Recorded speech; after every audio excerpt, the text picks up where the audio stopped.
go.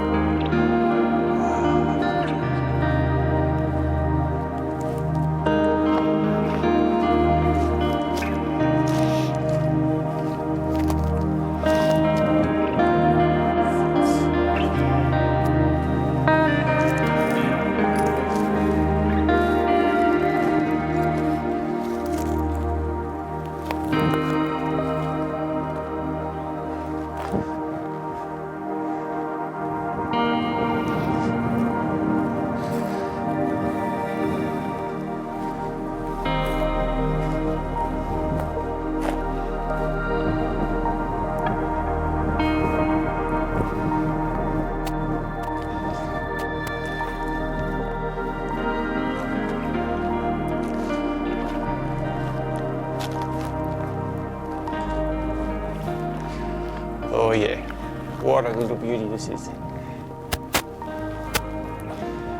Fantastic.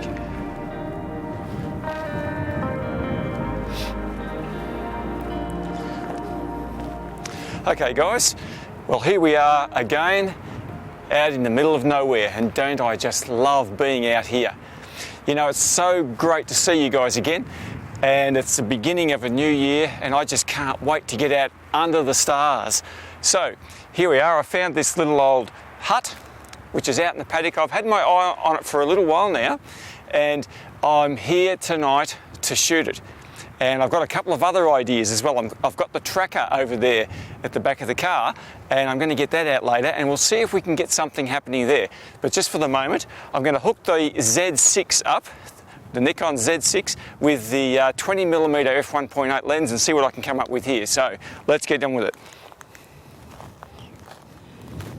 Okay, so what my plan is here, as I said, I'm using the 20mm f1.8 lens on the FTZ adapter.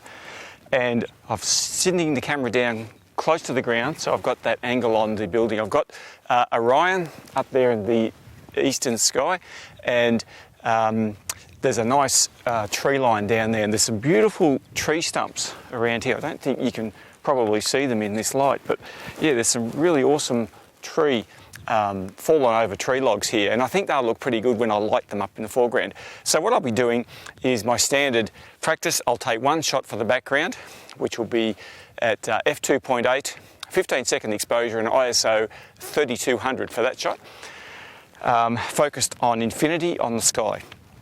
Then what I'm going to do is, without moving the camera at all, I'm going to focus on the foreground here, stop down the aperture to f5, and I'll be shooting that also at 15-second exposures, but at ISO 500. So I'll take a number of shots here and we'll blend them together later on, and we should get some awesome stuff. So let's give that a go. Okay, so I've got the camera here low down to the ground. It's probably about 500mm up off the ground, low on the tripod. I'm using a remote trigger to trigger the various exposures, so that when I'm away from the camera I don't have to keep coming back and pressing a self timer or anything like that. That's what I do all the time. It works fantastically. So I like to get the tripod low down to the ground, simply because I like to make sure that the foreground elements are actually featured. I want to see the sticks on the ground. There's a lot of loose leaves and sticks on the ground here, and of course these fantastic logs that are low down laying on the ground, I want to see them as well.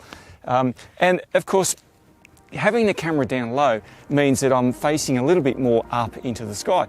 So naturally, I'm getting the night sky in the background, and with these trees as well, I think it'll look pretty good. Happy with that.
All right, well, I reckon I've got this shot.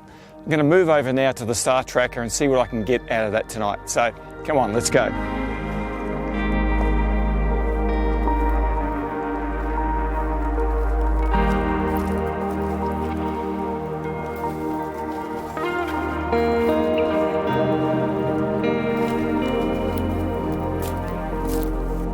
Okay, well, this is the Skywatcher Star Adventurer equatorial mount.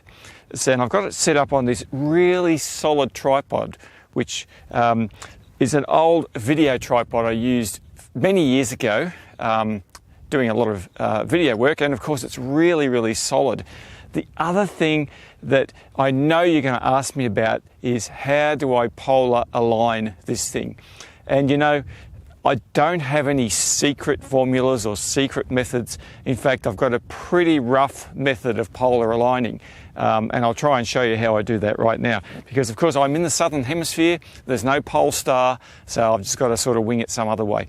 But one of the things that makes balancing and leveling this tripod really easy is the fact that it's got a bowl fluid head. So what you do is you unscrew this bit on the bottom here, and it makes it really easy to actually level using the little bubble level that's built into the Star Adventurer. And all I have to do is line that up and make sure that little bubble is level, and Bob's your uncle, that's done. So here is my method. What I do is I look, you're going to laugh, I look at the Southern Cross, and the old saying says that you extend the Southern Cross 4 times out to find the South Celestial Pole. Well, that's not exactly right, but I know that also the other thing is that if I look at where the pointers are, Alpha and Beta Centauri, and I look at Beta Centauri, and then I look right at the moment, it's right down low because we're in the summer here in the Southern Hemisphere. The Southern Cross is fairly low down in the sky. And so the other star I'm looking for is Yongnuo, and that's right up high. And so what I'm doing is drawing a line between those 2 stars, the Beta Centauri, that's one of the pointers of the lesser of the 2 pointers towards the Southern Cross. Yongnuo, which is up there in the heavens up there somewhere. Draw a line right up, and where that point intersects with my alignment of 4 times the Southern Cross, that's where I point this thing. Now, isn't that pretty agricultural? Yes, of course it is. But hey, I'm getting pretty good results with my method, as long as I get this thing level and I'm pointing in that southerly direction.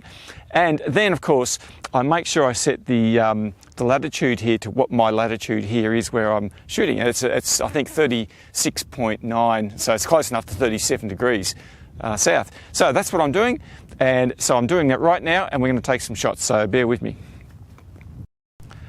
Alright, so the next step is to mount the camera. Now I'm using the 35mm f1.4 Sigma Art on the Z6 with the FTZ adapter.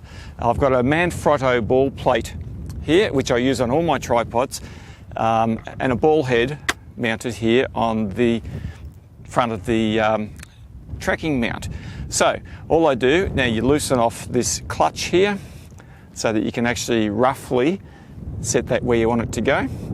Now the first thing I'm going to do, and it's a bit awkward here because of the ball head, but the first thing I'm going to do is get a 2-minute untracked shot of the foreground, because where I'm pointing this is this beautiful wheat paddock in the paddock over there, and it's as dark as anything. There's no moon, there's nothing out here. So my plan is to get a 2-minute untracked foreground.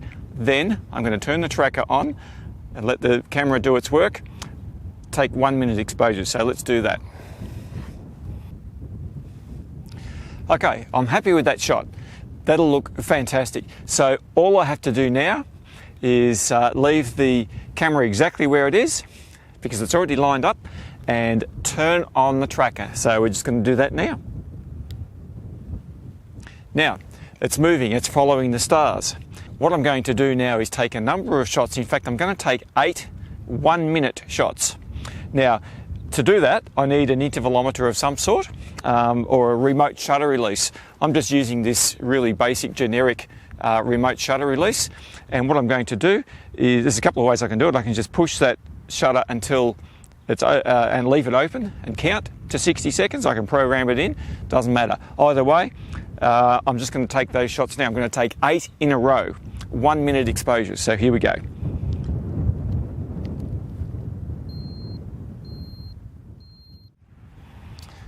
Oh, that is awesome. Fantastic. All right, well, I've saved you the problem of having to wait through all of those minutes whilst I took those. Now, the other thing I did before I forget, at the end of those 8 shots, which were 1 minute exposures, which were being tracked of the scene down there, I put the lens cap on and took 2 1-minute shots of just black exposure. And they're called dark frames. And the idea of those is later on I'm going to mix those in with the other ones, and that's going to help remove some noise that may be generated through the long exposures. There's always a lot of noise generated when you have the shutter open for a long time. By the way, I forgot to tell you the settings I had on the camera, so I'll do that now. I've got the ISO set at 1600, the aperture set to f2.8. Now this is an f1.4 lens, but I've stopped it down to f2.8 to get a sharper and more clarity at the edges of the frame, which is what will happen. And as I said, 1 minute exposures. I set the white balance, I think, to 4000 Kelvin, which probably doesn't matter all that much because I'm going to adjust that later on, but I want to make sure they're all the same. A lot of people talk about setting white balance to auto and then they can adjust it later in Lightroom. Sure, you can adjust it later, but when you're taking a number of pictures which are going to be blended or stacked or whatever you want to call it together, it's a lot easier when they're all the same settings exactly, including white balance. So I always set the white balance manually. So that's all good. Very happy with that. So that's my total of 11 shots I took there. So there was 8 shots of tracked, there was 2 dark frames, and there was 1 untracked shot at the beginning. Now I'm going to blend those together, and I think the end result is going to look pretty good.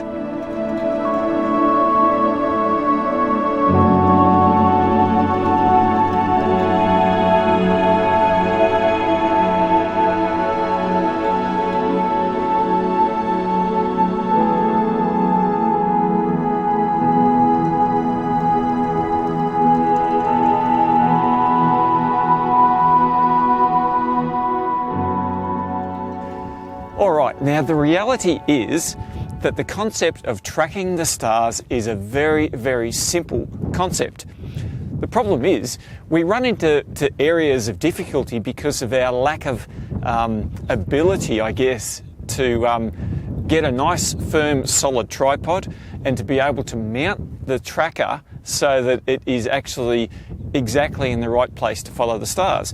Having said that, when you're using fairly wide angle lenses, for example my 35mm I was just using then, there is a very fair margin for error. And with a 1 minute exposure like I've been shooting, I can't see any movement whatsoever between all of those 8 frames that I just took.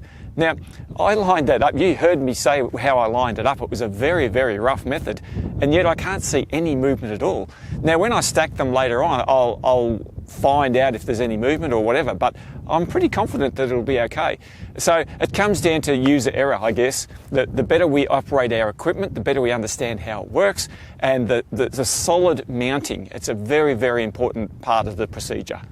Okay, now as you can probably see here, I've changed the direction of the camera.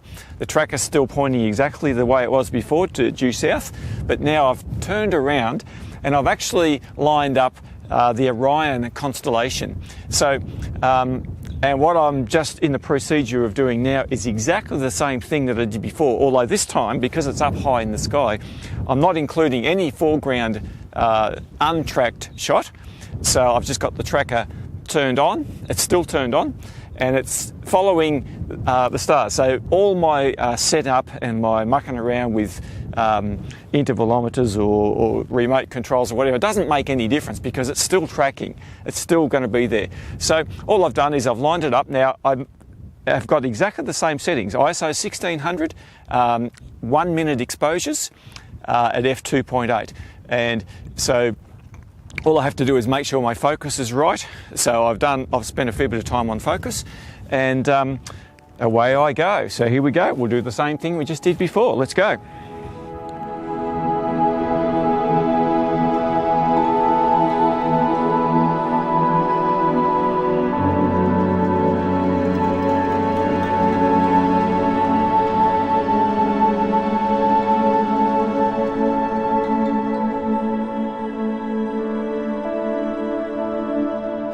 Okay, well, I'm starting to get a little bit more adventurous. If you have a look here, I've just fitted an 85mm f1.8 lens onto the Z6 via the adapter. This is the Nikon 85 1.8G. Good lens, it's a great portrait lens, and I'm going to use this because there's a favourite part of the sky in the summer here in Australia, which is the Pleiades cluster, or Seven Sisters, known here. And I've also got Taurus with the main star of Aldebaran, which is a beautiful star and a beautiful constellation. So at 85mm, I can just fit all of that into the frame. So what I've done, I've left the tracker on. It hasn't changed, it's still tracking. All I've done is taken the camera off, changed the lens, put the camera back on, and I'm ready to go. I'm going to use the same procedure, but what I said earlier about the tracking ability of the wide angle lens, well, this is going to be tested a little bit more because this is now an 85, but I'm going to do the same settings, ISO 1600, 1 minute exposures at f2.8. So let's give it a go and see what we can get.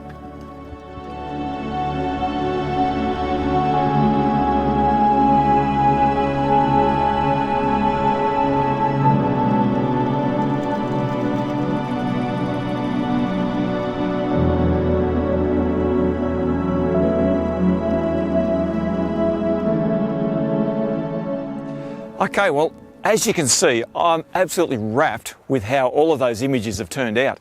And, you know, I've used this method of taking images with the tracker for quite a while now, and every time I have a go at it, I'm pleasantly surprised. Now, my biggest challenge with using a star tracker, and I'll be very honest with you, is blending foregrounds. We don't have these beautiful clean mountain ranges here where I live in Australia. There's trees everywhere, gum trees, leaves, branches, and it's almost impossible to blend those things in effectively without having jagged edges and blurry edges. So I tend to avoid a lot of tracked shots in those environments. But I'm willing to give it a go, and probably this year I'm going to do it a bit more than I have in the past because I really like the setup. Now, the Z6 has done a fantastic job. Everything I've asked it to do so far, it's done with ease. No problem at all. So I love it. It's lighter to carry around than the D750. The D750 is not a heavy camera, but this is lighter. And I think with native Z mount lenses, it would be an absolute killer combination. But on the tracker, it's fantastic because of the lightweight. All of the lenses I've used mostly are pretty lightweight. The 20mm f1.8, very, very light lens. This 85mm, very light as well. So is the 50 1.8. The 35 1.4 is probably the heaviest, but even that isn't overly heavy. And this star tracker is no problem with any of the capacity and the weight. So all in all, I'm really happy with my achievements here tonight, and I'm wrapped. I'm going to do more of this, and I'm going to keep you guys updated with how it all goes. So thanks again for joining me. I so appreciate the fact that you come with me on these journeys. I love it out here under the stars, and I just can't get enough of it. So 2019, here we come. See you later.